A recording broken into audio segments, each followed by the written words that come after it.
ओम तत्सत। सद्गुरुदेव भगवान की जय हो। सच्चिदानंद भगवान की जय हो। आगे की कथा। शेषनाग की वर प्राप्ति और माता के शाप से बचने के लिए सर्पों की बातचीत। शौनक जी ने पूछा, सूत नंदन, जब सर्पों को यह बात मालूम हो गई कि माता कद्रू ने हमें शाप दे दिया है, तब उन्होंने उसके निवारण के लिए क्या किया? उग्रश्रवा जी ने कहा, उन सर्पों में एक शेषनाग भी थे। उन्होंने कद्रू और अन्य सर्पों का साथ छोड़कर कठिन तपस्या प्रारंभ की। वे केवल हवा पीकर रहते और अपने व्रत का पूर्ण पालन करते थे। वे अपनी इंद्रियों को वश में करके गंधमादन, बद्रिका आश्रम, गोकर्ण और हिमालय आदि की तराइयों में एकांतवास करते और पवित्र तीर्थों तथा धर्मों की यात्रा भी करते थे।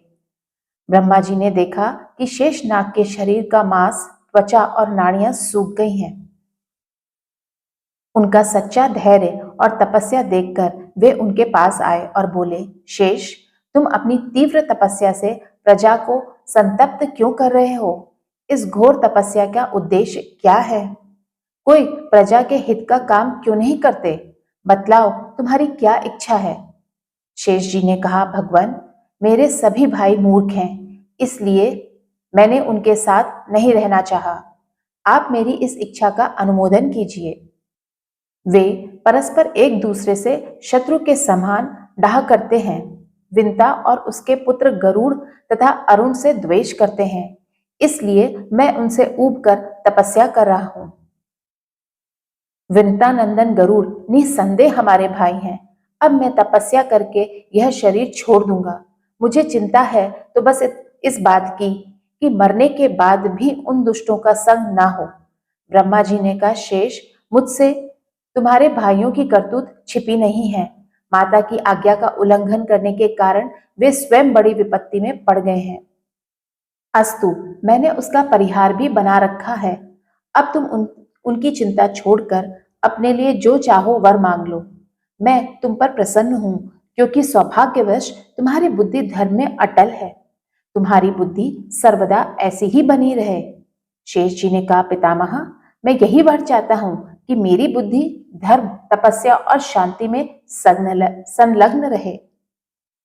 शेष, मैं तुम्हारे इंद्रियां और मन के संयम से बहुत प्रसन्न हूं। मेरी आज्ञा से तुम प्रजा के हित के लिए एक काम करो। यह सारी पृथ्वी, पर्वत, वन, सागर, ग्राम, विहार और नगरों के साथ हिलती डोलती रहती है। तुम इसे इस प्रकार धारण करो जिससे यह अचल हो जाए। शेष जी ने कहा, आप प्रजा के स्वामी और समर्थ हैं। मैं आपकी आज्ञा का पालन करूंगा। मैं पृथ्वी को इस प्रकार धारण करूंगा जिससे वह हिले डुले नहीं। आप इसको मेरे सिर पर रख दीजिए।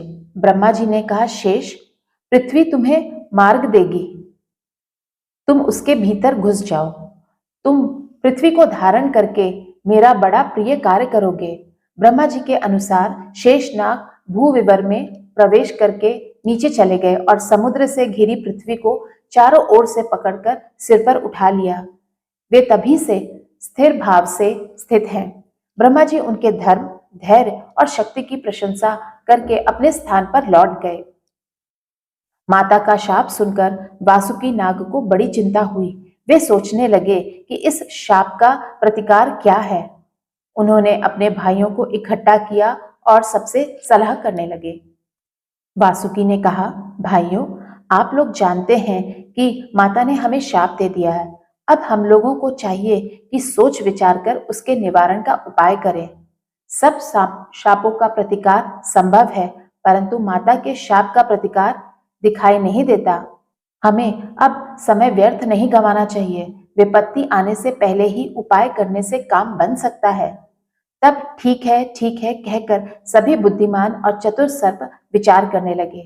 कुछ नागों ने कहा, हम लोग ब्राह्मण बनकर जन्मजय से भिक्षा मांगे कि तुम यज्ञ मत करो। कुछ ने कहा, हम मंत्री बनकर ऐसी सलाह दें जिससे यज्ञ ही न हो पावे।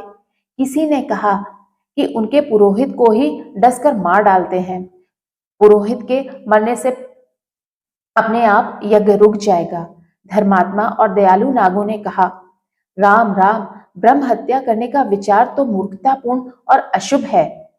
विपत्ति के समय धर्म से ही रक्षा होती है। अधर्म का आश्रय लेने से तो सारे जगत का ही सत्यानाश हो जाएगा। कुछ नागों ने कहा, हम बादल बनकर यज्ञ की आग बुझा देंगे। कुछ बोले, हम यज्ञ की सामग्री ही चुरा ले आएंगे। कुछ ने कहा, हम लाखों आदमियों को डस लेंगे। अंत में सर्पों ने कहा, वासुके, हम सब तो यही सोच सकते हैं। अब आपको जो अच्छा लगे वह आप शीघ्र कीजिए। वासुकी ने कहा, हमें तो तुम लोगों के विचार ठीक नहीं जान पड़ रहे। इन विचारों में अव्यवहारता बहुत अधिक है। चलो हम लोग अपने पिता महात्मा कश्यप को प्रसन्न करें और उनके आज्ञानुसार काम करें। जिस प्रकार हम लोगों का हित हो वही काम करना है। मैं सबसे बड़ा हूँ, भलाई बुराई की जिम्मेवारी मेरे ही सर होगी, इसलिए मैं बहुत चिंतित हो रहा हूँ। उनमें एक एलापत्र नाम का नाग था। उसने सब सर्पों और वासुकी की सम्मति सुनकर कहा कि भाइयों, उस यज्ञ का रुकना अथवा जन्मजय का मान जाना संभव नहीं है। अपने भय के अपराध को भाग्य पर ही छोड़ देना चाहिए। दूसरे के आश्रय से काम नहीं चलता। इस विपत्ति से बचने के लिए मैं जो कहता हूं उसे आप लोग ध्यानपूर्वक सुनिए। जिस समय माता ने यह शाप दिया था उस समय डरकर मैं उसकी गोद में छिप गया था। वह क्रूर शाप सुनकर देवताओं ने ब्रह्मा जी के पास जाकर कहा, भगवान, कठोर हृदया कद्रू को छोड़कर ऐसी कौन स्त्री होगी जो अपने मुंह से अपनी संतान को शाप दे डाले। पितामह, स्वयं आपने भी उसके शाप का अनुमोदन किया है, निषेध नहीं किया। इसका क्या कारण है? ब्रह्मा जी ने कहा, देवताओं, इस समय जगत में सर्प बहुत बढ़ गए हैं। वे बड़े क्रोधी, डरावने और विषैले हैं। प्रजा के हित के लिए मैंने कद्रू को रोका नहीं। इस शाप से शुद्र, पापी और जहरीले सांपों का नाश हो जाएगा। धर्मात्मा सर्प सुरक्षित रहेंगे। और यह बात भी है कि ययावर वंश में जरतकारु नाम के एक ऋषि होंगे। उनके पुत्र का नाम होगा आस्तिक। वही जन्मजय का सर्प यज्ञ बंद करा सकेंगे। तब जाकर धार्मिक सर्पों का छुटकारा होगा। देवताओं के पूछने पर ब्रह्मा जी ने और भी बतलाया कि जरतकारु की पत्नी का नाम भी जरतकारु ही होगा। वह सर्पराज वासुकी की बहन होगी। उसके गर्भ से आस्तिक का जन्म होगा और वही सर्पों को मुक्त करेगा। इस प्रकार बातचीत करके ब्रह्मा जी और देवता अपने अपने लोक को चले गए। सो सर्पराज वासुके, मेरे विचार से आपकी बहन जरतकारु का विवाह उस जरतकारु ऋषि से ही होना चाहिए। वे जिस समय भिक्षा के समान पत्नी की याचना करें उस समय उन्हें आप अपनी बहन दे दे। यही इस विपत्ति से रक्षा का उपाय है। एलापत्र की बात सुनकर सभी सर्पों ने प्रसन्न चित्त से कहा, ठीक है, ठीक है। तभी से वासुकी नाग बड़े प्रेम से अपनी बहन की रक्षा करने लगे। उसके थोड़े दिनों बाद ही समुद्र मंथन हुआ, जिसमें वासुकी नाग की नीति बनाई गई। इसलिए देवताओं ने वासुकी नाग को ब्रह्मा जी के पास ले जाकर फिर से वही बात कहला दी जो एलापत्र नाग ने कही थी। वासुकी ने सर्पों को जरतकारु ऋषि की खोज में नियुक्त कर दिया और उनसे कहा कि जिस समय जरतकारु ऋषि विवाह करना चाहें उसी समय शीघ्र से शीघ्र आकर मुझे सूचित करना।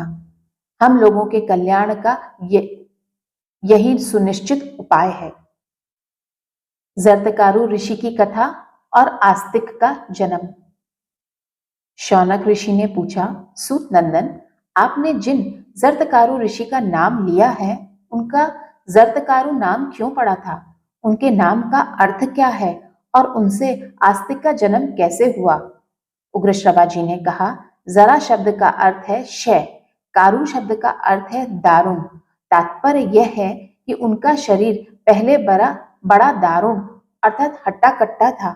पीछे उन्होंने तपस्या करके उसे जीर्ण शीर्ण और क्षीण बना लिया। इससे उनका नाम जरतकारु पड़ा। वासुकी नाग की बहन भी पहले वैसी ही थी। उसने भी अपने शरीर को तपस्या के द्वारा क्षीण कर लिया, इसीलिए वह भी जरतकारु कहलाई। अब आस्तिक के जन्म की कथा सुनिए। जरतकारु ऋषि बहुत दिनों तक ब्रह्मचर्य धारण करके तपस्या में संलग्न रहे। वे विवाह करना नहीं चाहते थे। वे जप तप और स्वाध्याय में लगे रहते तथा निर्भय होकर स्वच्छंद रूप से पृथ्वी में विचरण करते। उन दिनों परीक्षित का राजत्व काल था। मुनिवर जरदकारु का नियम था कि जहां सायंकाल हो जाता वहीं वे ठहर जाते। वे पवित्र तीर्थों में जाकर स्नान करते और ऐसे कठोर नियमों का पालन करते जिनको पालना विषय लोलुप पुरुषों के लिए प्रायः असंभव है। वे केवल वायु पीकर निराहार रहते। इस प्रकार उनका शरीर सूख सा गया। एक दिन यात्रा करते समय उन्होंने देखा कि कुछ पितर नीचे की ओर मुंह किए हुए एक गड्ढे में लटक रहे हैं। वे एक खस का तिनका पकड़े हुए थे और वही केवल बच भी रहा था। उस तिनके की जड़ों को भी धीरे धीरे एक चूहा कुतर रहा था। पितृगण निराहार थे, दुबले थे और दुखी थे। जरदकारु ने उनके पास जाकर पूछा, आप लोग जिस खस के तिनके का सहारा लेकर लटक रहे हैं उसे एक चूहा कुतरता जा रहा है। आप लोग कौन हैं? जब इस खस की जड़ कट जाएगी तब आप लोग नीचे की ओर मुंह किए गड्ढे में गिर जाएंगे। आप लोगों को इस अवस्था में देखकर मुझे बड़ा दुख हो रहा है। मैं आपकी क्या सेवा करूं? आप लोग मेरी तपस्या के चौथे, तीसरे अथवा आधे भाग से इस विपत्ति से बचाए जा सकें तो बतलावें। और तो क्या, मैं अपनी सारी तपस्या का फल देखकर भी आप लोगों को बचाना चाहता हूँ। आप आज्ञा कीजिए। पितरों ने कहा, आप बूढ़े ब्रह्मचारी हैं, हमारी रक्षा करना चाहते हैं, परंतु हमारी विपत्ति तपस्या के बल से नहीं टल सकती। तपस्या का फल तो हमारे पास भी है, परंतु वंश परंपरा के नाश के कारण हम इस घोर नरक में गिर रहे हैं। आप वृद्ध होकर करुणावश हमारे लिए चिंतित हो रहे हैं, इसलिए हमारी बात सुनिए। हम लोग यायावर नाम के ऋषि हैं। वंश परंपरा क्षीण हो जाने से हम पुण्य लोकों से नीचे गिर गए हैं। हमारे वंश में अब केवल एक ही व्यक्ति रह गया है, वह भी नहीं के बराबर है। हमारे अभाग्य से वह तपस्वी हो गया है। उसका नाम जरदकारु है। वह वेद वेदांगाओं का विद्वान तो है, संयमी, उदार और व्रतशील भी है। उसने तपस्या के लोभ से हमें संकट में डाल दिया है। उसके कोई भाई बंधु अथवा पत्नी पुत्र नहीं है। इसी से हम लोग बेहोश होकर अनाथ की तरह गड्ढे में लटक रहे हैं। यदि वह आपको कहीं मिले तो उससे इस प्रकार कहना, जरदकारो, तुम्हारे पितर नीचे मुंह करके गड्ढे में लटक रहे हैं। तुम विवाह करके संतान उत्पन्न करो। अब हमारे वंश के तुम ही एक आश्रय हो।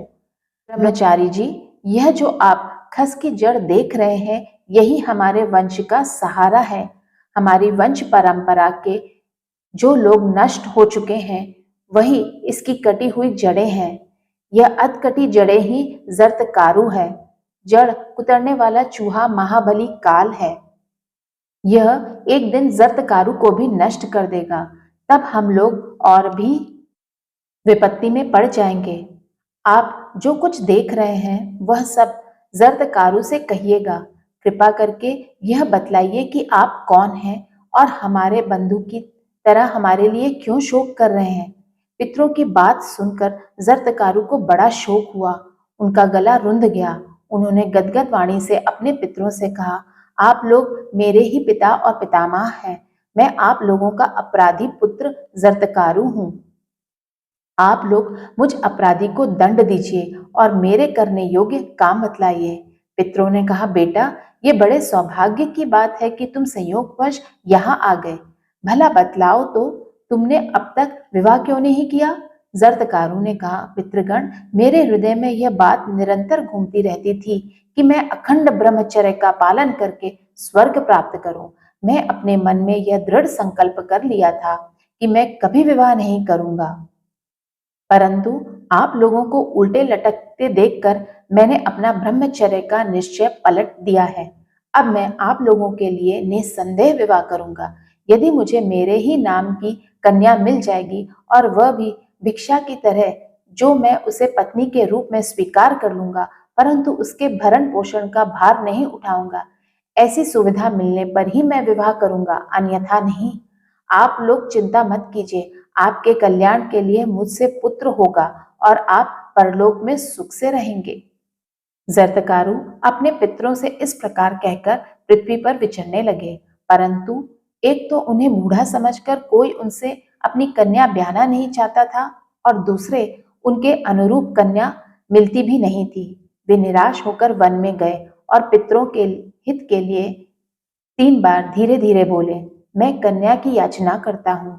यहाँ जो भी चर अचर अथवा गुप्त या प्रकट प्राणी हैं, वे मेरी बात सुने। मैं पितरों का दुख मिटाने के लिए अपनी प्रेरणा से कन्या की भीख मांग रहा हूँ।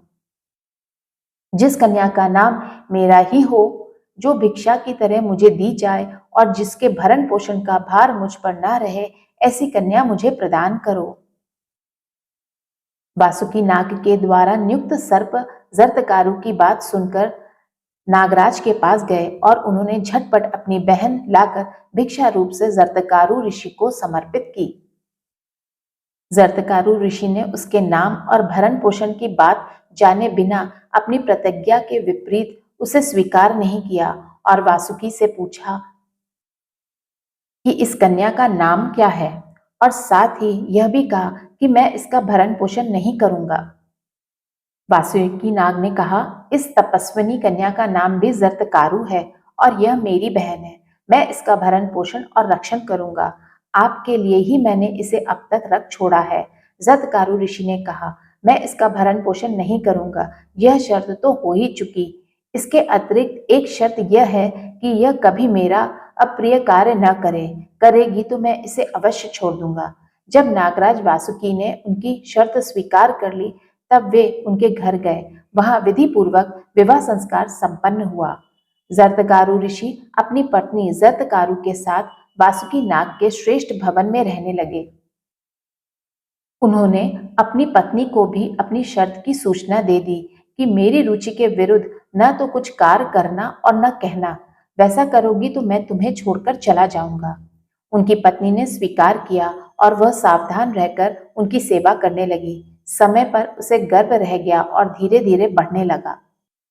एक दिन की बात है, जरदकारु ऋषि कुछ खिन्न से होकर अपनी पत्नी की गोद में सिर रखकर सोए हुए थे। वे सो ही रहे थे कि सूर्य अस्त का समय हो गया। ऋषि पत्नी ने सोचा कि पति को जगाना धर्म के अनुकूल होगा या नहीं। ये बड़े कष्ट उठाकर धर्म का पालन करते हैं। कहीं जगाने या न जगाने से मैं अपराधी तो नहीं हो जाऊंगी। जगाने पर इनके कोप का भय है और न जगाने पर धर्म लोभ का। अंत में वह इस निश्चय पर पहुंची कि ये चाहे कोप करें, परंतु इन्हें धर्म लोभ से बचाना चाहिए। ऋषि पत्नी ने बड़ी मधुर वाणी से कहा, महाभाग उठिए, सूर्यास्त हो रहा है। आचमन करके संध्या कीजिए। यह अग्निहोत्र का समय है। पश्चिम दिशा लाल हो रही है। ऋषि जरदकारु जागे। क्रोध के मारे उनके होंठ कांपने लगे। उन्होंने कहा, सर्पणी, तूने मेरा अपमान किया है। अब मैं तेरे पास नहीं रहूंगा। जहां से आया हूं वहीं चला जाऊंगा। मेरे हृदय में यह दृढ़ निश्चय है कि मेरे सोते रहने पर सूर्य अस्त नहीं हो सकते थे। अपमान के स्थान पर रहना अच्छा नहीं लगता। अब मैं जाऊंगा। अपने पति की हृदय में कंपकपी पैदा करने वाली बात सुनकर ऋषि पत्नी ने कहा, भगवान, मैंने अपमान करने के लिए आपको नहीं जगाया है। आपके धर्म लोप ना हो जाए, मेरी यही दृष्टि थी। जरदकारु ऋषि ने कहा, एक बार जो मुंह से निकल गया वह झूठ नहीं हो सकता। मेरे तुम्हारे बीच इस प्रकार की शर्त तो पहले ही हो चुकी है। तुम मेरे जाने के बाद अपने भाई से कहना कि वे चले गए। यह भी कहना कि मैं यहाँ बड़े सुख से रहा। मेरे जाने के बाद तुम किसी प्रकार की चिंता मत करना। ऋषि पत्नी शोकग्रस्त हो गई। उसका मुंह सूख गया, वाणी गदगद हो गई, आंखों में आंसू भर आए। उसने कांपते हृदय से धीरज धरकर हाथ जोड़कर कहा, धर्मज्ञ, मुझ निरपराध को मत छोड़िए। मैं धर्म पर अटल रहकर आपके प्रिय और हित में संलग्न रहती हूँ। मेरे भाई ने एक प्रयोजन लेकर आपके साथ मेरा विवाह किया था। अभी वह पूरा नहीं हुआ। हमारे जाति भाई कद्रू माता के शाप से ग्रस्त हैं। आपसे एक संतान उत्पन्न होने की आवश्यकता है। उसी से हमारी जाति का कल्याण होगा। आपका और मेरा संयोग निष्फल नहीं होना चाहिए। अभी मेरे गर्भ से संतान भी तो नहीं हुई, फिर आप मुझ निरपराध अबला को छोड़कर क्यों जाना चाहते हैं? पत्नी की बात सुनकर ऋषि ने कहा, तुम्हारे पेट में अग्नि के समान तेजस्वी गर्भ है। वह बहुत बड़ा विद्वान और धर्मात्मा ऋषि होगा। यह कहकर जरदगारू ऋषि चले गए। पति के जाते ही ऋषि पत्नी अपने भाई वासुकी के पास गई और उनके जाने का समाचार सुनाया। यह अप्रिय घटना सुनकर वासुकी को बड़ा कष्ट हुआ। उन्होंने कहा, बहन, हमने जिस उद्देश्य से उनके साथ तुम्हारा विवाह किया था वो तो तुम्हें मालूम ही है। यदि उनके द्वारा तुम्हारे गर्भ से पुत्र हो जाता तो नागों का भला हो जाता। वह पुत्र ब्रह्मा जी के कथन अनुसार अवश्य ही जन्मजय के यज्ञ से हम लोगों की रक्षा करता। बहन, तुम उनके द्वारा गर्भवती हुई हो ना? हम चाहते हैं कि तुम्हारा विवाह निष्फल ना हो। अपनी बहन से भाइयों का यह पूछना उचित नहीं है, फिर भी प्रयोजन के गौरव को देखते हुए मैंने यह प्रश्न किया है। मैं जानता हूं कि जब उन्होंने एक बार जाने की बात कह दी है तो उन्हें लौटाना असंभव है। मैं उनसे इसके लिए कहूंगा भी नहीं। कहीं वे मुझे शाप न दे दें। बहन, तुम सब बात मुझसे कहो और मेरे हृदय से यह संकट का कांटा निकाल दो। ऋषि पत्नी ने अपने भाई वासुकी नाग को ढाढ़स बनाते हुए कहा, भाई, मैंने भी उनसे यही बात कही थी। उन्होंने कहा कि गर्भ है। उन्होंने कभी विनोद से भी कोई झूठी बात नहीं कही है। फिर इस संकट के अवसर पर तो उनका कहना झूठ हो ही कैसे सकता है। उन्होंने जाते समय मुझसे कहा कि नागकन्या, अपने प्रयोजन सिद्धि के संबंध में कोई चिंता नहीं करना। तुम्हारे गर्भ से अग्नि और सूर्य के समान तेजस्वी पुत्र होगा। इसलिए भाई, तुम अपने मन में किसी प्रकार का दुख न करो। यह सुनकर वासुकी बड़े प्रेम और प्रसन्नता से अपनी बहन का स्वागत सत्कार करने लगा और उसके पेट में शुक्ल पक्ष के चंद्रमा के समान गर्भ भी बढ़ने लगा। समय आने पर वासुकी की बहन जरदकारू के गर्भ से एक दिव्य कुमार का जन्म हुआ। उसके जन्म से मातृवंश और पितृवंश दोनों का भय जाता रहा। क्रमशः बड़े होने पर उसने चैवन मुनि से वेदों का सांगोपांग अध्ययन किया। वह ब्रह्मचारी बालक बचपन में ही बड़ा बुद्धिमान और सात्विक था। जब वह गर्भ में था तभी पिता ने उसके संबंध में अस्ति है पद का उच्चारण किया था, इसलिए उसका नाम आस्तिक हुआ। नागराज वासुकी के घर पर बाल्य अवस्था में ही बड़ी सावधानी और प्रयत्न से उसकी रक्षा की गई। थोड़े ही दिनों में वह बालक इंद्र के समान बढ़कर नागों को हर्षित करने लगा। ओम तत्सत। आगे की कथा परीक्षित की मृत्यु का कारण हम अगले वीडियो में श्रवण करेंगे।